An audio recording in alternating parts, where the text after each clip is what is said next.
अस्सलाम वालेकुम रहमतुल्लाहि व बरकातुहू। आज जो मेरा टॉपिक है वो है फंक्शन ऑफ न्यूक्लियस, यानी कि न्यूक्लियस का क्या काम होता है, क्या अमल दखल होता है सेल में। तो पहली बात जो है न्यूक्लियस की वो ये है कि इसका एक एतिमाद होता है, इसका एक कंट्रोल होता है। जो भी मौरिसाती खुसूसियात या सलाहियत एक माँ से या बाप से इसको मिलती है, एक ऑर्गेनिज्म को, एक मखलूक को, तो it means it controls the hereditary characteristics of an organism. तो पहला काम ये होता है कि जो भी हेरिडिटरी मौरिसाती सलाहियतें होती हैं एक ऑर्गेनिज्म के, वो कंट्रोल करता है एक न्यूक्लियस। दूसरी बात ये होती है कि जो ये ऑर्गेनली होती है, जो ये लिटिल ऑर्गन होता है, जो ये छोटा सा अज्जा होता है, इसमें ज्यादातर क्या हो जाता है कि प्रोटीन की सिंथेसिस होती है। प्रोटीन की जो फॉर्मेशन होती है उसके लिए यही रेस्पॉन्सिबल होते हैं। उसके लिए मेन रोल जो है वो यही ऑर्गेनली उसके लिए काम करती है। उसके साथ साथ जो सेल ग्रोथ होती है, सेल का जो बढ़ना होता है, तो वो भी यही ऑर्गेनली करवाती है। इसकी वजह से वो हो सकती है। इसके साथ साथ सेल की जो शेप होती है, दैट मीन्स सेल की जो डिफरेंशिएशन होती है, डिफरेंट ऑर्गन्स में डिफरेंट पार्ट्स में जो सेल्स होते हैं वो डिफर होते हैं। वो भी किस वजह से हो सकते हैं? वो भी इसी ऑर्गेनली की वजह से, इसी न्यूक्लियस की वजह से उनकी शेप भी बन सकती है। साथ साथ जो सेल डिवीजन, जब सेल का तकसीम होना होता है तो उस टाइम भी यही काम करते हैं, यही ऑर्गेनली वहां पे भी एक अहम किरदार अदा करती है। कहां पे? सेल को तकसीम होने वाले जब स्टेज आ जाता है। तो उसके बाद हम बात कर लेते हैं जो क्रोमोटिन है। क्रोमोटिन की अगर हम बात करेंगे, क्रोमोटिन को हम रेफर करते हैं, इसको माना जाता है, कहा जाता है कि ये जमा करने वाला क्या होता है, मूरिसाती चीजों को ये जमा करना वाला एक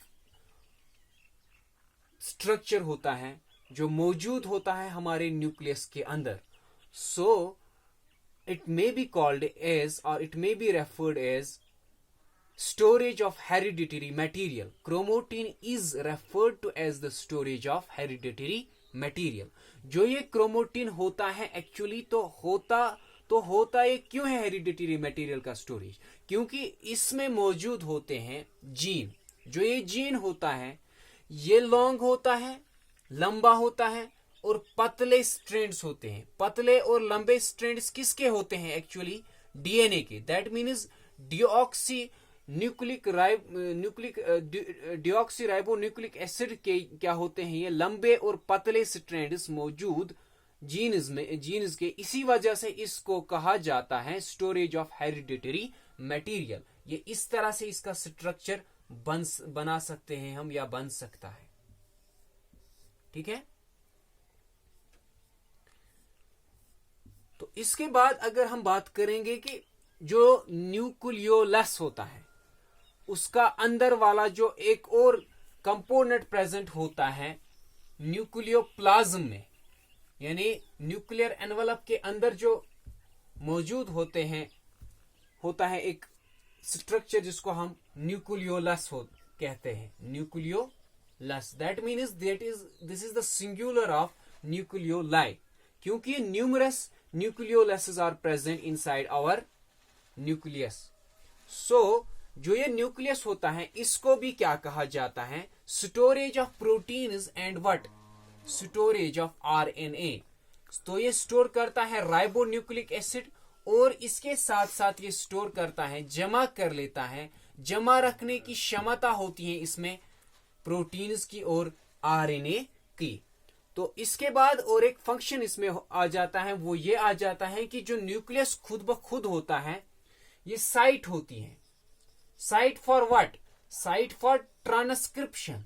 ट्रांसक्रिप्शन की जो प्रोसेस होती है इनसाइड द न्यूक्लियस, तो वहां पे यही न्यूक्लियस जो होता है, न्यूक्लियस जो होती है ये वो वाली जगह होती है जहां पे ट्रांसक्रिप्शन प्रोसेस होनी होती है। तो ये किस लिए ये ट्रांसक्रिप्शन होता है? क्योंकि वहां से एमआरएनए यानी मैसेंजर आरएनए निकलता है।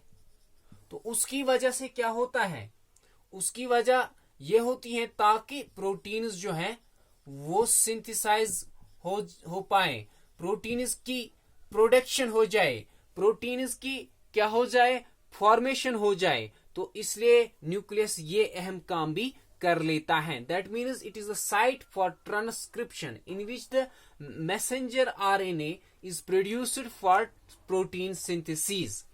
तो इसके बाद और एक काम हम बताएंगे किसका, इसी न्यूक्लियस का। जो ये न्यूक्लियस होता है इसका काम होता है एक्सचेंज ऑफ हेरिडिटरी, जो मूरिसाती मॉलिक्यूल्स मौजूद होते हैं उनको एक्सचेंज कराना, उनका तबादल कराना, उनको अंदर से बाहर लाना या बाहर से अंदर लाना। मगर कहां से कहां? From the nucleus. न्यूक्लियस और सेल के दरमियान ये एक्सचेंज होता है। और कौन से मॉलिक्यूल्स होते हैं? एक तो आरएनए होता है, राइबोन्यूक्लिक एसिड, और deoxy ribonucleic acid that is DNA. यही दो मॉलिक्यूल्स, यही हेरिडिटरी मॉलिक्यूल्स जो होते हैं इनका एक्सचेंज होना होता है न्यूक्लियस और सेल के दरमियान। मगर ये कैसे मुमकिन होगा, कैसे ये पॉसिबल होगा? If we consider this is a nucleus of the cell, तो इस सेल के अंदर क्या होते हैं मौजूद? सेल के अंदर मौजूद हो, इस न्यूक्लियस के अंदर मौजूद होता है बाहर से डबल लेयर मेम्ब्रेन, जो मैंने आपको बोला। तो उसमें क्या होते हैं? न्यूक्लियर पोर्स मौजूद होते हैं। जो ये न्यूक्लियर पोर्स होते हैं, न्यूक्लियर पोर्स की ही वजह से क्या हो जाता है? Exchange of these hereditary molecules RNA and DNA. तो इसके बाद और एक फंक्शन ये होती है कि जो हमारे क्रोमोटिन्स होते हैं, क्रोमोटिन जो होते हैं, थ्रेड लाइक स्ट्रक्चर्स जो होते हैं, तो वो क्या करते हैं? वो at the time of cell division, जब सेल्स को डिवीजन होना होता है, दैट मीन्स सेल्स को तकसीम होना होता है, एक सिंगल सेल को जब तकसीम होना होता है डॉटर सेल्स में या मल्टीपल सेल्स में, तो उस वक्त यही क्रोमोटिन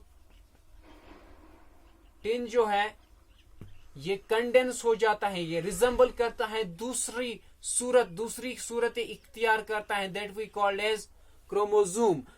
जिस क्रोमोजोम को आप जेनेटिक मटेरियल भी कहते हैं। तो ये भी काम कौन करता है? ये भी नुमाया अहम काम कौन करता है? यही न्यूक्लियस। उसके बाद और एक फंक्शन आ जाती है कि ये फंक्शन करता है सिलेक्टिव ट्रांसपोर्टेशन। इसमें मुमकिन होते हैं ट्रांसपोर्ट उन्हीं सबस्टेंसेस का, वही चीजें अंदर या बाहर आ जाएंगे जो इसको जरूरत होंगे।